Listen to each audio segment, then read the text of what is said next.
Welcome to today's session. So இன்றைக்கி செஷனில் என்ன பார்க்க போகிறோம் அப்படின்னா டர்ட்டில்ஸ் பற்றி பார்க்க போகிறோம். It is a very big topic. So அதனோட ஃப்ராக்மெண்ட் வந்து நம்ம இப்போ பார்க்கலாம். ஸோ டர்ட்டில் ஆஸ் அ ஸ்பீஷஸே வந்துட்டு ரொம்ப இம்பார்ட்டண்ட்டான ஒரு ஸ்பீஷஸ். பிகாஸ் மரைன் பயோடைவர்சிட்டியில் வந்துட்டு அது ஒரு க்ரீ ஸ்டோன் ஸ்பீஷஸ். அண்ட் ஆல்சோ அது வந்து மரைன் எக்கோசிஸ்டம் அண்ட் ஹெல்த்தை வந்து மெயின்டைன் பண்ணுறதுல இம்பார்ட்டண்ட்டான ரோல் ப்ளே பண்ணுது. ஸோ அதை பற்றி இப்போ நம்ம பார்க்க போகிறோம்.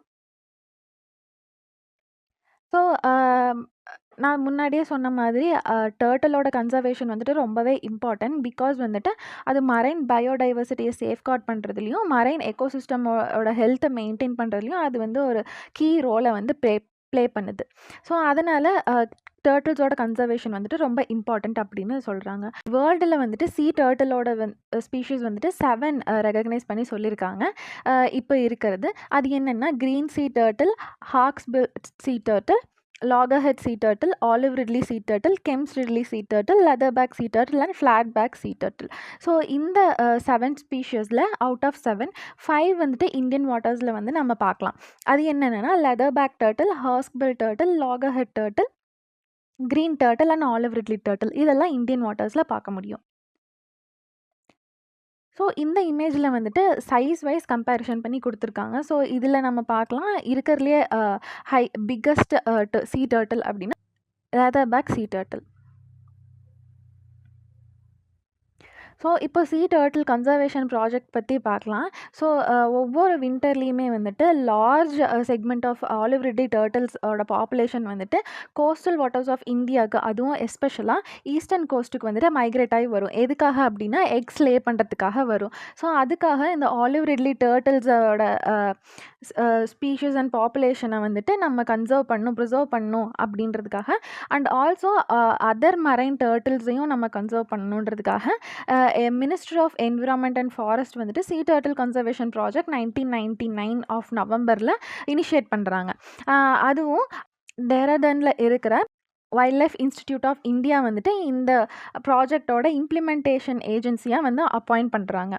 அண்ட் தென் இந்த ப்ராஜெக்ட் மூலியமாக நம்ம கண்ட்ரியில் இந்தியாவில் டோட்டலி 10 கோஸ்டல் ஸ்டேட்ஸில் வந்துட்டு இம்ப்ளிமெண்ட் பண்ணியிருக்காங்க. அதுவும் ஒரிஷாவில் தான் ஸ்பெசிஃபிக்காக மெயின் ஃபோக்கஸில் இம்ப்ளிமெண்ட் பண்ணியிருக்காங்க. பிகாஸ் ஒரிஷாவோட கோஸ்ட்டில் தான் அதிக எண்ணிக்கையான ஆலிவ் ரிட்லி டர்ட்டில்ஸ் வந்துட்டு நெஸ்டிங்காக வருது அப்படின்னு சொல்கிறாங்க. அண்ட் தென் ஆல்சோ இந்த ப்ராஜெக்ட் மூலியமாக ஃபண்ட்ஸும் வந்துட்டு அலோகேட் பண்ணுறாங்க. எதுக்காக அப்படின்னா மானிட்டரிங் அண்ட் டெவலப்மெண்ட்டுக்காக. அண்ட் ஆல்சோ சேட்டலைட் டெக்னாலஜியும் நம்ம யூஸ் பண்ணி ஆலிவ் ரிட்லி டர்ட்டில்ஸோட நெஸ்டிங் ஏரியாஸை எக்ஸாமைன் பண்ணுறோம். ஸோ ஃபர்ஸ்ட் நம்ம ஆலிவ் ரிட்லி டர்ட்டில்ஸ் பற்றி பார்க்கலாம்.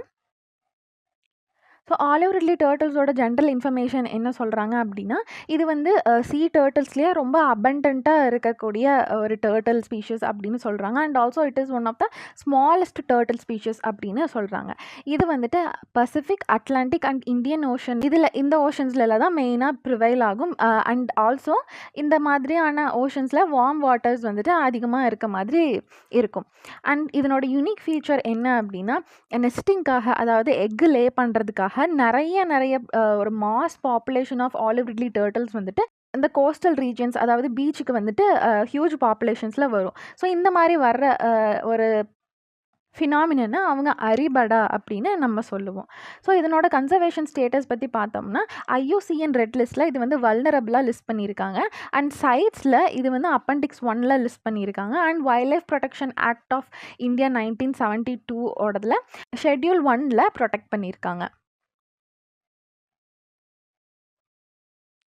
ஸோ இதனோட த்ரெட்ஸ் என்னென்ன அப்படின்னு பார்த்தோம்னா அன்சஸ்டைனபிள் ஃபிஷிங் ப்ராக்டிசஸ், அப்புறம் அது மட்டும் இல்லாமல் இந்த எக்ஸை லே பண்ணுற பீச்சஸ் இருக்கு இல்லையா, அந்த பீச்சஸை நம்ம போர்ட்ஸ் அண்ட் டூரிசம் சென்டராக நம்ம ப்ரொமோட் பண்ணுறதுனால அந்த எக்ஸ் எல்லாம் டெவலப் ஆக முடியாமல் போயிடுது. அண்ட் எக்ஸ் லே பண்ணுறதுக்கும் நிறையா டர்ட்டில்ஸ் அங்கே வராமல் இருக்குது. ஸோ அதனால் அதனோட பாப்புலேஷன் வந்து அஃபெக்ட் ஆகுது. அண்ட் தென் இதனோட key nesting sites, olive ridley டர்ட்டில்ஸோட கீ நெஸ்டிங் சைட்ஸ் என்ன அப்படின்னு பார்த்தா ஒரிஷாவில் இருக்க கஹிர்மாதா மரைன் சாங்சுவரி, அதை வந்து ஒரு கீ நெஸ்டிங் சைட்டாக சொல்கிறாங்க. பிகாஸ் இங்கே தான் வந்துட்டு ஆலிவ் ரிட்லி டர்ட்டில்ஸோட லார்ஜஸ்ட் நெஸ்டிங் சைட் வந்து இருக்க பீச் இங்கே தான் இருக்குது. அண்ட் ஆல்சோ இந்த பீச் வந்துட்டு தம்ரா ரிவர் மவுத், அதாவது நார்த்தில் வந்து தம்ரா ரிவர் மவுத் இருக்கும், சவுத்தில் வந்துட்டு பிரஹ்மானி ரிவர் மவுத் வந்துட்டு இருக்கும். இந்த எக்ஸ்டென்ட்டுக்கு இந்த பீச் வந்துட்டு இருக்குன்னு சொல்கிறாங்க. அதுக்கப்புறம் இன்னொரு கீ நெஸ்டிங் சைட் என்னென்னா ருஷிகுலியா ரூகரி கோஸ்ட். இதுவும் ஒடிஷால தான் இருக்குது, கஞ்சம் டிஸ்ட்ரிக்டில் இருக்குது. இந்த ருஷிகுல்யா அப்படிங்கிற ரிவர் ஓட கேஷ்மெண்ட் ஏரியா வந்துட்டு ஒரு ஒரு கீ நெஸ்டிங் பாயிண்ட்டாக இருக்குது அப்படின்னு சொல்கிறாங்க.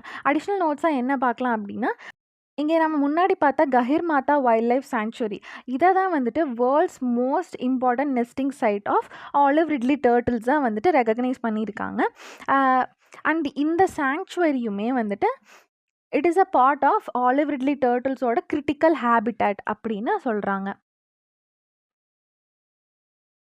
ஸோ க்ரீன் டர்ட்டில்ஸ் பற்றி இப்போ பார்க்கலாம்.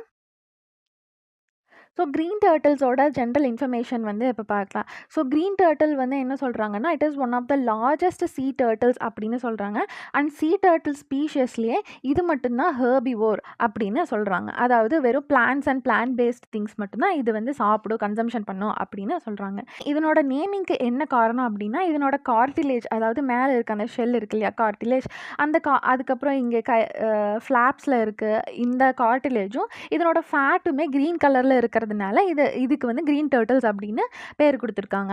அண்ட் ஆல்சோ இந்த க்ரீன் கலரே வந்துட்டு இன்னுமே டார்க்கர் க்ரீனாக இருந்துச்சுன்னா அதை பிளாக் டர்ட்டில்ஸ் அப்படின்னு கூட சொல்கிறாங்க.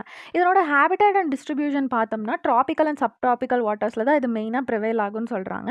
அண்ட் தென் வந்துட்டு லாங் டிஸ்டன்ஸை வந்து இது ட்ராவல் பண்ணி போகுமா, எதுக்காக அப்படின்னா நெஸ்டிங் பண்ணுறதுக்காக. இப்போ இது ஒரு இடத்துல ஃபீட் பண்ணிகிட்டு இருக்கு, ஒரு பீச்சில் ஃபீட் பண்ணிகிட்டு இருக்கு, அங்கே தான் அது ப்ரிவைல் ஆகிட்டு இருக்கு அப்படின்னா நெஸ்டிங்க்கு வந்துட்டு இன்னொரு பீச்சை தான் ப்ரிஃபர் பண்ணும். அது லாங் டிஸ்டன்ஸாக தான் மோஸ்ட்லி இருக்கும் அப்படின்னு சொல்கிறாங்க. அண்ட் தென் இதனோட டயட் வந்து consist of sea grasses and algae அப்படின்னு சொல்கிறாங்க. ஸோ இதனோட யூனிக் ட்ரைட் என்ன அப்படின்னா, எக்கு லே பண்ணுறதுக்கு அப்புறமா இன்குபேஷன் இருக்கும் இல்லையா, அந்த சாண்டில் வந்துட்டு அந்த எக்ஸ் இருக்கும் இல்லையா, அப்போ என்ன டெம்பரேச்சர் இருக்குதோ அதை டிபெண்ட் பண்ணி தான் அந்த எக்கிலிருந்து வெளியில் வர டர்ட்டில் வந்து மேலா ஃபீமேலா அப்படின்னு டிட்டர்மைன் ஆகும் அப்படின்றத ஒரு யூனிக் ட்ரைட் அப்படின்னு சொல்கிறாங்க.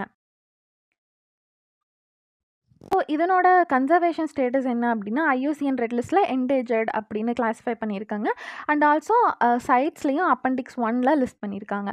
இதனோட த்ரெட்ஸ் என்னென்னலாம் அப்படின்னா, ஓவர் ஹார்வெஸ்டிங் ஆஃப் எக்ஸ், அதாவது அது லே பண்ணிட்டு போகிற எக்ஸை வந்து ஹார்வெஸ்ட் பண்ணுறாங்க.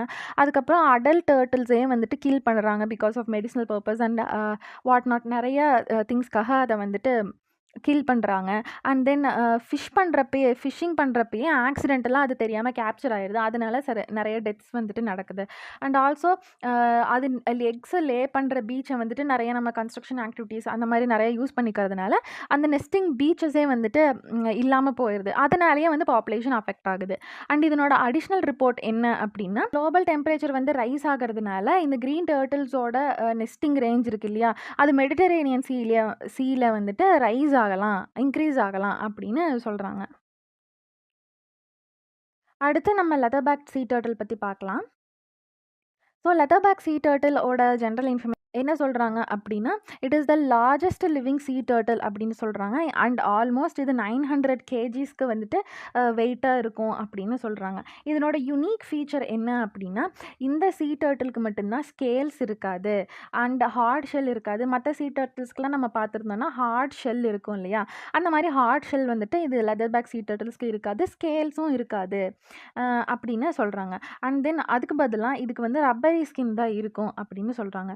அண்ட் இந்த மாதிரியான லெதர்பேக் சீ டர்ட்டில்ஸ் வந்துட்டு டைனோசர் இருந்த காலத்துலேருந்து இருந்துகிட்ருக்கு அப்படின்னு சொல்கிறாங்க. ஸோ இதனோட ஹேபிட்டட் அண்ட் டிஸ்ட்ரிபியூஷன் என்ன அப்படின்னு பார்த்தோம்னா, ட்ராபிக்கல் அண்ட் சப்ட்ராபிக்கல் ஓஷன்ஸில் தான் இருக்கும். அண்ட் தென் எல்லா ஓஷன்ஸ்லேயுமே இருக்கும். ஆர்டிக் அண்ட் அண்டார்டிக் ஓஷனை தவிர மற்ற எல்லா ஓஷன்ஸ்லேயுமே இருக்கும். சச்சஸ் வந்துட்டு இந்தியன் ஓஷன், பசிபிக் ஓஷன், அந்த மாதிரி எல்லா ஓஷன்ஸ்லேயுமே இருக்கும் அப்படின்னு சொல்கிறாங்க. இதனோட கீ நெஸ்டிங் சைட் எங்கே அப்படி ட்ராபிக்கல் அண்ட் சப்ட்ராபிக்கல் பீச்சஸில் தான் அப்படின்னு சொல்கிறாங்க. அது அது அதுக்கப்புறம் இந்தியன் ஓஷனில் நெஸ்டிங் எங்கே இருக்கும் அப்படின்னா, இந்தோனேஷியா, ஸ்ரீலங்கா, அந்தமான் அண்ட் நிக்கோபர் ஐலாண்ட்ஸில் மட்டும்தான் நெஸ்டிங் இருக்கும் இந்த லெதர்பேக் சீ டர்ட்டில்ஸோடது அப்படின்னு சொல்கிறாங்க. ஸோ இது மைக்ரேட்டும் பண்ணும். இந்த மாதிரி லெதர்பேக் சீ டர்ட்டில்ஸ் மைக்ரேஷனும் பண்ணும் அப்படின்னு சொல்கிறாங்க. எங்கேருந்து அப்படின்னா, வெஸ்ட் கோஸ்ட் ஆஃப் ஆஸ்திரேலியாவிலேருந்துட்டு ஈஸ்ட் கோஸ்ட் ஆஃப் ஆஃப்ரிக்கா வரைக்கும் இது மைக்ரேட் ஆகும் அப்படின்னு சொல்கிறாங்க. ஸோ இதனோட கன்சர்வேஷன் ஸ்டேட்டஸ் என்ன அப்படின்னு பார்த்தோம்னா, ஐயூசிஎன்ல வந்துட்டு என்டேஜர்ன்னு லிஸ்ட் பண்ணியிருக்காங்க. சைட்ஸ் அப்பெண்டிக்ஸ் 1லயும் லிஸ்ட் பண்ணியிருக்காங்க. And also wild life protection act of India 1972லயும் ஷெட்யூல் 1ல இத லிஸ்ட் பண்ணியிருக்காங்க. இது ஃபேஸ் பண்ணக்கூடிய த்ரெட்ஸ் என்ன அப்படின்னா, மத்த சீட்டல்ஸ் மாரியே அதனோட எக்ஸை வந்துட்டு ஓவரா ஹார்வெஸ்ட் பண்ணுறது, அதுக்கப்புறம் ரொம்ப ஹை சீல ஃபிஷ்ஷிங் பண்ணுறப்ப தெரியாமல் அது என்டாங்கிள்மெண்ட் ஆகி அதில் டெத் அக்கர் ஆகிறது. அண்ட் ஆல்சோ வந்துட்டு அதனோட கீ நெஸ்டிங் ஸ்பீஷஸ் அண்ட் அதனோட ஹேபிட்டேட் வந்து டிஸ்ட்ரக்ஷன் ஆகிறது. எதனால் அப்படின்னா மோஸ்ட்லி போர்ட் கன்ஸ்ட்ரக்ஷன், மைனிங் இந்த மாதிரி அது மூலியமா ஹேபிட்டட் லாஸ் ஆகிறது. அப்புறம் இன்னொன்று என்ன சொல்லியிருக்காங்க அப்படின்னா, பிளான்டேஷன் ஆஃப் எக்ஸாட்டிக் ஸ்பீஷஸ். இப்போ வேறு இன்வேசிவ் ஸ்பீஷஸ் எல்லாம் வந்துட்டு அங்கே வர்றதுனால இதனோட ஹேபிட்டட் லாஸ் ஆகுது. அது ஒரு த்ரெட்டாக இருக்குது அப்படின்னு சொல்லியிருக்காங்க. அண்ட் தென் ப்ரிடேட்டர்ஸ் இருக்கிறதுனால அது டெத் அக்கர் ஆகுது அப்படின்னு சொல்கிறாங்க. சச் வந்துட்டு domesticated animals, cats, dogs, pigs இது எல்லாமே வந்துட்டு வேட்டையாடும் இந்த லெதர் பேக் டர்ட்டில்ஸ் அப்படின்னு சொல்கிறாங்க. அண்ட் வைல்டுலேயும் ப்ரிடேட்டர்ஸ் எக்ஸிஸ்டாக இருக்கு. அண்ட் இன்னொரு இன்ட்ரெஸ்டிங்கான வந்து ஒரு த்ரெட்டை என்ன சொல்கிறாங்க அப்படின்னா, ஆர்டிஃபிஷியல் லைட்னிங். இப்போது எக்ஸ் எல்லாமே ஹேட்ச் ஆனதுக்கப்புறமா அது வந்து நோக்கி தானே போகணும். இந்த மாதிரி ஆர்டிஃபிஷியல் லைட்னிங் நடக்கிறதுனால லைட்ஸ் வந்துட்டு எந்த லேண்ட் திசையில் இருக்கிறதுனால இந்த மாதிரியான நியூவாக ஹேட்ச் ஆன ஹேட்ச்லிங்ஸ் எல்லாமே இன்லேண்டை நோக்கி போயிடும், சீயை நோக்கி போகிறதுக்கு பதிலாக. ஸோ அதனாலேயே அது வந்து நிறையா செத்து போயிடும் அப்படின்றத வந்து ஒரு த்ரெட்டாக சொல்கிறாங்க. ஸோ இதனோட யூனிக் கேரக்டரிஸ்டிக்ஸாக என்ன சொல்கிறாங்க அப்படின்னா, இதனோட ஷெல். இதுக்கு மற்ற சீ டர்ட்டில்ஸ் மாதிரி ஷெல் கிடையாது. அதுக்கு பதிலாக லெதர் மாதிரியான ஒரு ரப்பரி ஸ்கின் தான் வந்துட்டு இருக்குன்னு சொல்கிறாங்க. அண்ட் இன்னொரு யூனிக் கேரக்டரிஸ்டிக் என்ன அப்படின்னா, தெர்மோ ரெகுலேஷன். இது ஹீட்டாக இருந்தாலும் சரி, கோல்டாக இருந்தாலும் சரியோ, 2த்துலேயுமே ரீடைன் பண்ணி 2 ஹீட்டாக இருந்தாலும் அதை ரீடைன் பண்ணும், கோல்டு வாட்டர்ஸ்லையும் அதை சர்வை பண்ணும் அப்படின்னு சொல்கிறாங்க. And migratory in nature. அதாவது நம்ம முன்னாடியே சொன்ன மாதிரி ஆஸ்திரேலியாவிலேருந்து ஆஃப்ரிக்காவுக்கு அது பெரிய டிஸ்டன்ஸாக அது மைக்ரேட் பண்ணிகிட்டே தான் இருக்கும் அப்படின்னு பார்த்துருப்போம். ஸோ இதெல்லாம் தான் இதனோட unique characteristics of leatherback turtle. So that's it for today session and thank you for joining.